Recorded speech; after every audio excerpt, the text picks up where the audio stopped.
Welcome to the Hearthstone Beginner's Guide, a series of videos teaching you everything you need to know about starting and getting good at Hearthstone. I'm Chow Pao, and this video will give you a core understanding of everything you need to know about starting Hearthstone. Hearthstone is a free-to-play online card game where your goal is to get your opponent's health to 0. You do this by first choosing one of 10 classes, then creating a 30-card deck to smack your opponent in the face until they explode. Each class has their own cards and hero powers, so you can have lots of options to customize your own decks. The end goal of any Hearthstone player is to hit the legend rank, but you're going to have to go through a lot of ranks before you hit the top. The ranks are split into two sections, the apprentice ranks and the ladder ranks. The apprentice ranks are the first ranks everyone needs to go through. They consist of 40 ranks with 3 stars for each rank. You get a star for every win, and after you get 3 stars, you move up a rank. If you win multiple games in a row, you'll get a win streak bonus, meaning you'll get more than 1 star per win. You start at apprentice 40 and you keep climbing the ranks until you reach apprentice 1. In apprentice, you don't lose any stars when you lose a game. You only gain stars when you win. After passing apprentice 1, you'll move on to bronze 10. This marks the shift from the apprentice ranks to the normal ranks. You'll also gain access to a bunch of new play modes, which we will cover later in the video. In the normal ranks, you'll lose a star every time you lose, and you gain 1 star every time you win. But when you lose in bronze 10, you won't go back to apprentice. Instead, you'll hit the promotional 4, meaning that you cannot go below the rank you are at. Now that you've hit bronze, you will never go back to the apprentice ranks. In the main ranks, there are 5 tiers of ranks and then the legend tier. To get a higher rank, you're going to have to win a game when you have 3 stars on the rank 1 tier below it. At the beginning of each month, there will be a rank reset, meaning that every month a new season starts and you'll be sent back to bronze 10. Depending on your highest rank from the last season, you'll get in-game rewards and bonus stars upon winning your games in the new season. Here's the thing though. Not every card in Hearthstone can be used in the rank mode of Hearthstone. After completing the apprentice rank, you'll gain access to the wild, classic, and casual game modes of Hearthstone. In classic mode, only the first cards to ever exist in Hearthstone can be used. In the wild mode, you can use every single card in Hearthstone except for the classic cards. And casual mode allows you to play with any card to ever exist, except there are no ranks anymore. But the mode you'll probably play the most is the ranked standard mode. Standard is the game mode where you can only use cards that were released in the last 2 years. Each year, Hearthstone will release 3 expansions where they will add around 130 new cards to the game. These years have their own title and will change every year around March or April. This year is the year of the Hydra, and the latest expansion that was released was the Voyage to the Sunken City expansion. Last year was the year of the Griffin, where the Forged and the Barrens, United and Stormwind, and the Fractured and Alterac Valley expansions were released. So cards released in this year, the year of the Hydra, and last year, the year of the Griffin, are the only cards viable in standard right now. The year before the year of the Griffin was the year of the Phoenix. The year of the Griffin was the year of the Phoenix. Cards released in this year cannot be used in the standard format.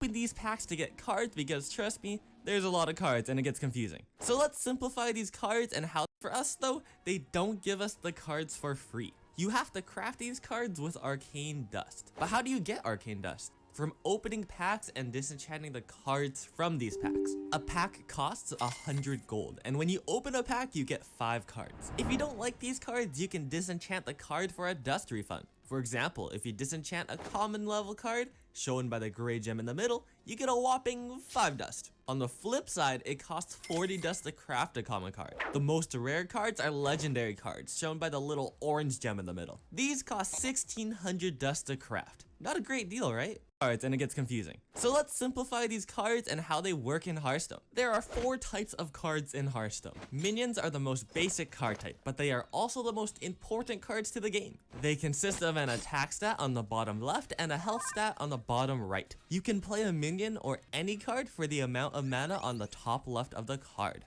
The more mana a card costs, the bigger of an effect it will have. Here, Argent Squire costs 1 mana, so you can spend 1 mana to play it. But since it costs 1 mana, it does the equivalent of tickling your opponent in terms of power. You can see the amount of mana you have on the bottom right of your screen. This mana will increase by 1 each turn with a maximum of 10 mana total. Once you play a minion, it will have summoning sickness, meaning that it cannot attack until your next turn. When you attack something on your opponent's side of the board, the minion's attack will be dealt to that target.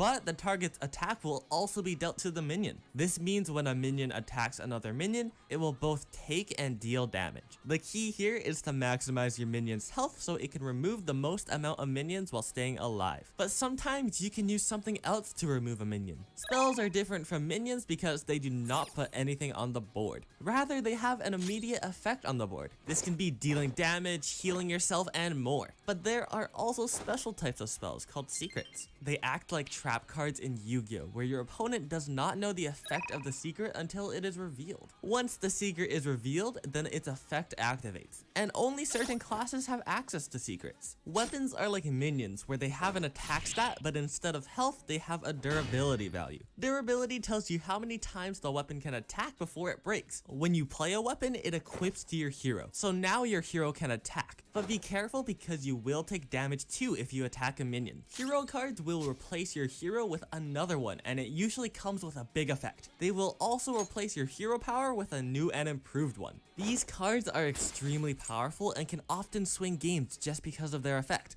Combining these card types and using synergies between these cards is how you have the most fun in Hearthstone. This can come in the form of minion tribes and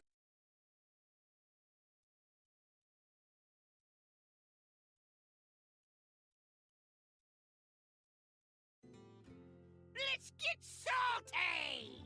Everyone, Zeddy here again today with a brand new video, and the free decks for new and returning players have all been updated with the upcoming launch of Murderer Castle Nathria. Each class has a brand new deck list that can be redeemed by any player who is returning to the game after being away for 120 days. Doesn't matter.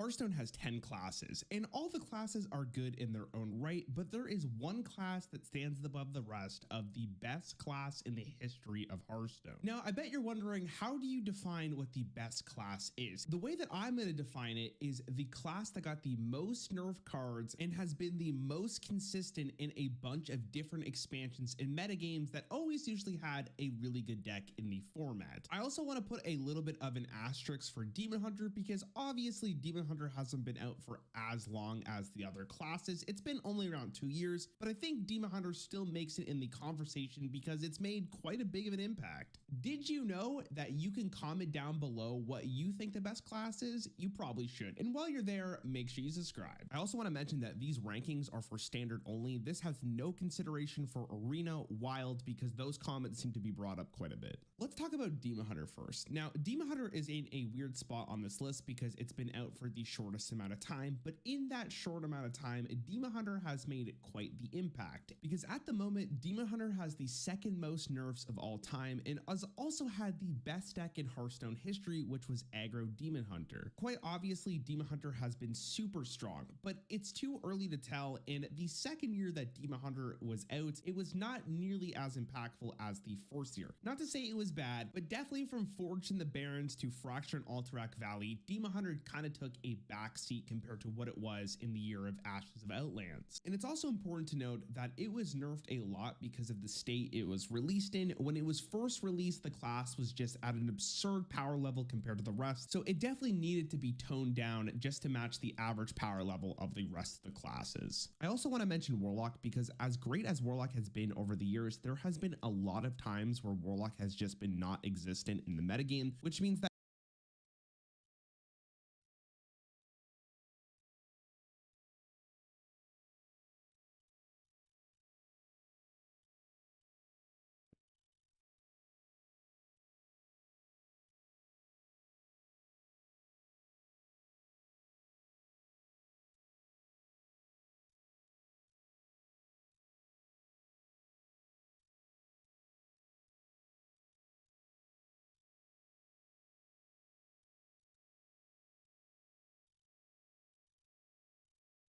Let's just get into the game and see how I do. At this point, there's so many different classes I could pick from. Just get into it and play it, see what I like playing. And yeah, I'll find something I like using. You know, all this, I could, honestly, all this just, they just seem like things I could pick and choose, and so. Just get in there and see what I like. If you have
You've got some standard decks. Always create more.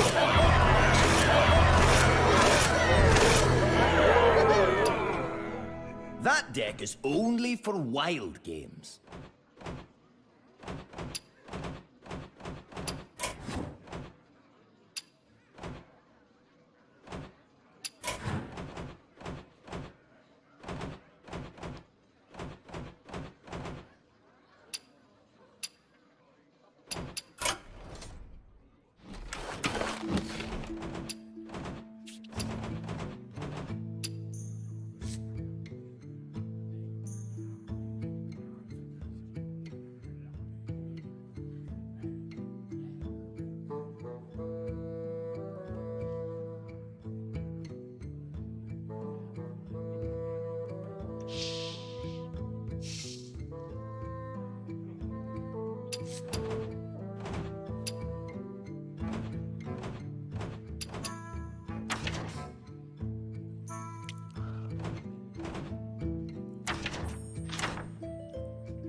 I don't even know what I do.